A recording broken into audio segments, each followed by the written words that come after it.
Bonjour à tous. Comme vous pouvez le voir, les choses évoluent très rapidement ici dans cette période de confinement. Donc après le retour à la préhistoire avec une feuille, un papier et une table, une jolie table quand même, vous avez pu le remarquer, un joli rouge. J'ai reçu ce magnifique tableau qui va me permettre de vous faire cours dans des conditions légèrement meilleures. Comme pour l'écriture sur le papier, j'attends vos retours si vous pensez qu'il y a des améliorations notables à apporter. Je remercie certains d'entre vous qui m'ont fait quelques suggestions qui du coup sont caduques puisque maintenant je vais tout faire sur tableau. Voilà, et sans plus attendre, je vous ai même pas dit mais où vous étiez, mais vous êtes en cours d'analyse 4. On dirait pas, mais je vous jure. Et donc le cours d'analyse 4, où on en était. Alors, on avait donné un certain nombre de techniques de calcul de rayon de convergence de séries entières. Et maintenant, je dois vous parler un petit peu d'opérations sur les séries entières. C'est-à-dire, si on a deux séries entières, somme des a de z puissance n, somme des b de z puissance n, est-ce qu'on peut les additionner? Si oui, quel est le rayon de convergence de la série entière qui en résulte? Pareil avec le produit, on va voir que la bonne notion de produit, hein, comme sans surprise, vu qu'on manipule des séries, c'est le produit de Cauchy. Donc allons-y. Opération sur les séries entières. Et donc ici, on va. Donc c'est le 1, 3, je crois, si je dis pas de bêtises, c'est ça. Opération sur les séries entières. Hop. Opération sur les séries entières.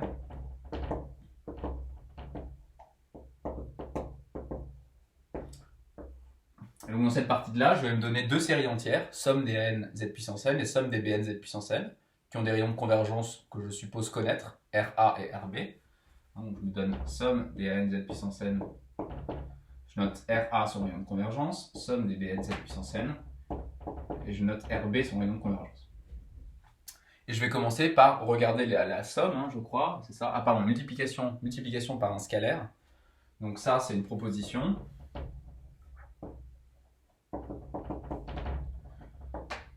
Donc si je note la série entière, je note lambda A, R lambda A, c'est le rayon,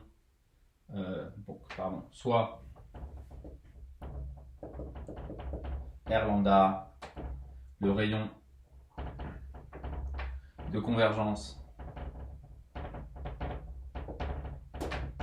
de la série entière, donc somme des lambda AN z puissance n, donc c'est vraiment la chose la plus simple qui peut venir à l'esprit. Et ça, ici, je me donne bien sûr lambda, qui est un nombre complexe non nul. Si lambda avait l'idée intéressante de valoir 0, bah cette série entière, elle est constante. C'est la suite nulle, en fait, elle est définie par la suite nulle. Et donc, bien sûr, son rayon de convergence est infini. Elle converge pour n'importe quel z, puisque c'est à chaque fois la série nulle. Donc, le cas intéressant, c'est le cas où lambda est un nombre complexe non nul. Auquel cas, eh bien, on a que R lambda A, c'est égal à RA. Donc, le rayon de convergence est le même. Et de plus, ça, c'est simplement la linéarité, en fait, pour les séries.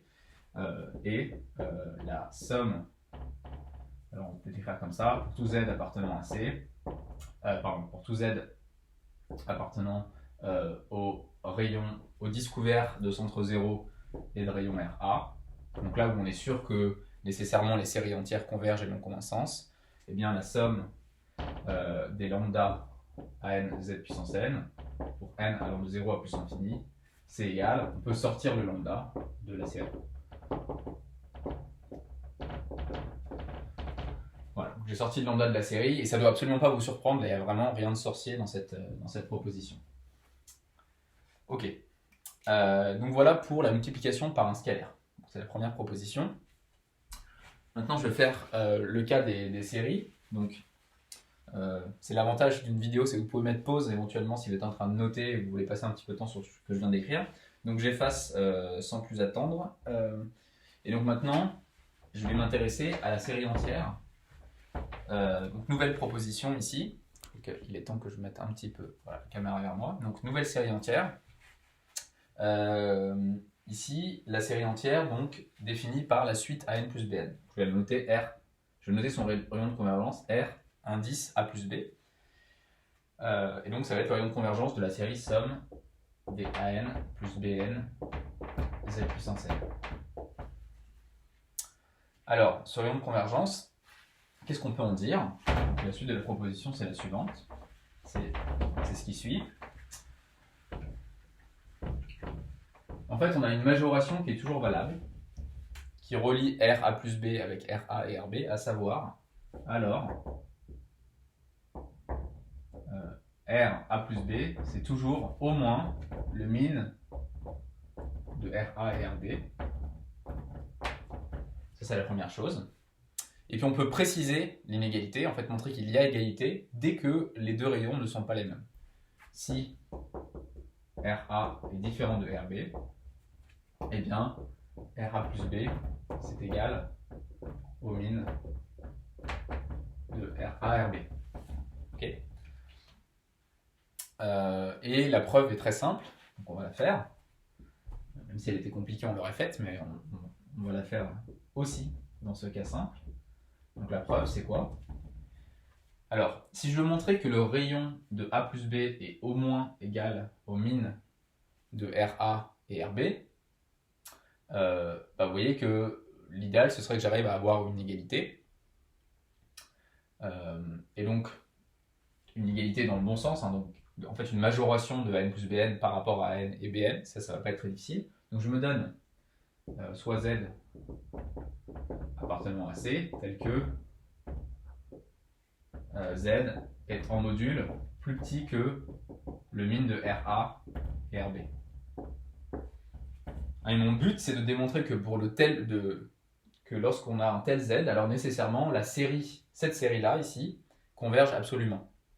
Et donc ça démontrera que nécessairement le rayon de convergence de la série A plus B, il vaut au moins min de RA RB. Alors donc allons-y, hein. Je fais juste la remarque que cette inégalité-là, elle équivaut au fait que Z est en module strictement plus petit que RA et RB.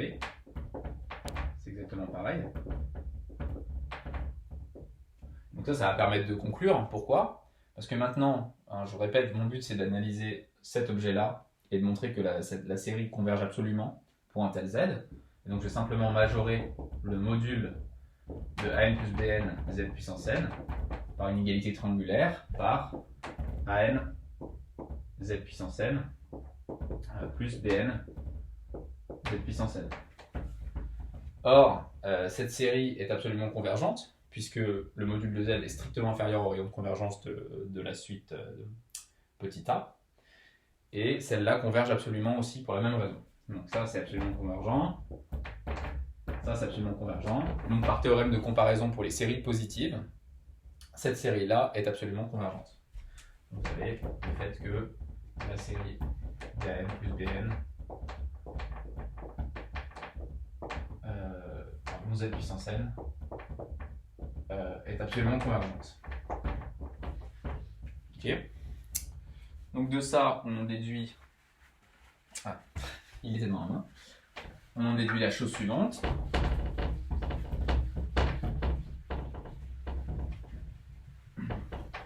On en déduit donc directement, hein, je vous rappelle que c'est une propriété de rayon de convergence, c'est l'unique réel tel que strictement en dessous de lui, les Z strictement en dessous de lui en module, il y a absolue convergence. Donc le fait d'avoir démontré ça démontre que le rayon de convergence de A plus B vaut au moins min de RA. Donc ça démontre bien ça.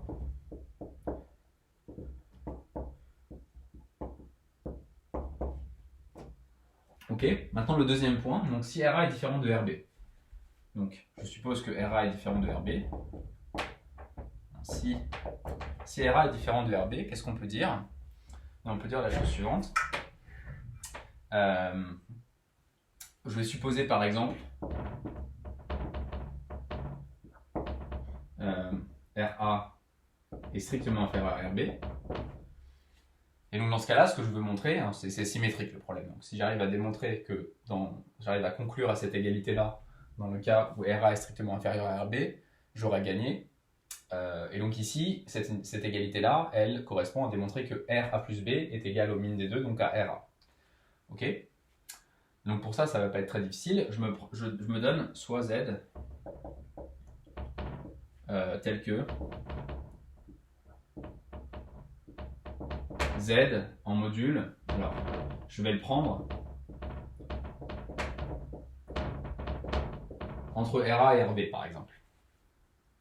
Mon objectif étant de montrer que pour un tel Z, il n'y a pas convergence absolue. Et démontrer qu'il n'y a pas de convergence absolue, ça montrera que nécessairement, cet objet-là qui était une borne inférieure pour le rayon de convergence RA plus B, du fait de cette inégalité, c'est aussi une borne supérieure et donc en fait il y a égalité. Ça c'est pas difficile parce qu'il suffit de calculer que AN pour tout n appartenant à n, c'est mal, là j'avais pas mis où était n, hein, pour tout n appartenant à n, et bien AN z puissance n, pardon, AN plus BN z puissance n,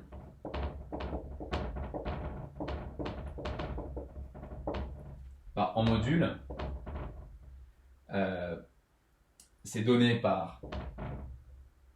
alors, on va plutôt le voir comme ça. AN plus BN en module.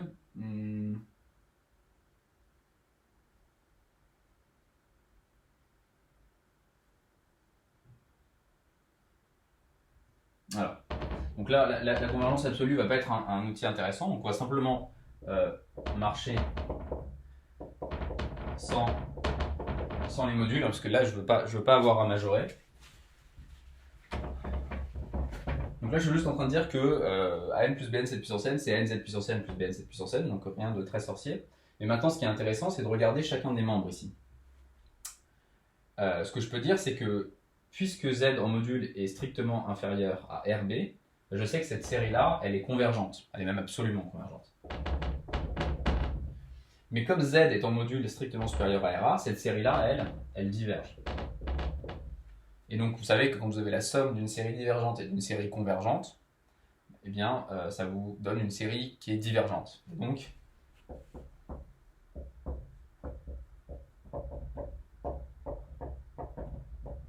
cette série-là diverge. Et ça permet de conclure que le rayon de A plus B, il ne peut pas excéder le rayon de convergence de la suite A. Et donc finalement, puisqu'on avait l'autre inégalité, puisque le min de RA-RB c'est RA, bien finalement on a démontré, on a bien RA plus B qui est égal à RA, c'est-à-dire le min de RA-RB avec l'hypothèse que j'ai faite. Voilà. Donc ça démontre ce résultat sur les sommes de séries entières. Donc il faut faire un peu attention. RA plus B, c'est pas exactement le min de RA-RB, c'est seulement minoré par ça. Et il y a égalité que dans la situation où les deux séries entières ont des rayons de convergence différents. Je vais finir par une petite remarque. Attention ici, il faut voir qu'il peut se passer des dangers quand on additionne les séries entières. Pourquoi effectivement il peut y avoir une égalité stricte? Pourquoi finalement on n'a pas toujours RA plus B égale min de RA-RB? Je vais vous donner un exemple. Par exemple, si vous prenez la série entière, somme des n puissance n, z puissance n, et puis ça va être mon AN, et puis je vais prendre la même, tiens, ça va être BN. Alors pas exactement, tiens, je vais prendre moins n puissance n, z puissance n.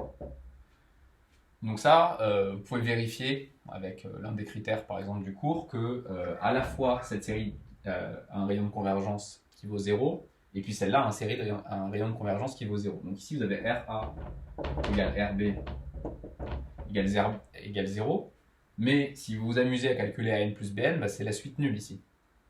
Donc ça implique que AN plus BN étant la suite nulle, le rayon de convergence de la série entière somme des AN plus BN z puissance n, c'est-à-dire somme des 0 z puissance n, c'est plus l'infini. Donc ici vous avez un exemple un peu stupide, mais c'est important de l'avoir en tête pour comprendre pourquoi il y a cette inégalité. Je vous montre que vous pouvez avoir une inégalité stricte. Le min de RA-RB ici vaut 0 et pourtant RA plus B c'est plus l'infini. Voilà, donc ça clôt cette partie sur les sommes de séries entières et puis maintenant on va passer au produit via le produit de Cauchy.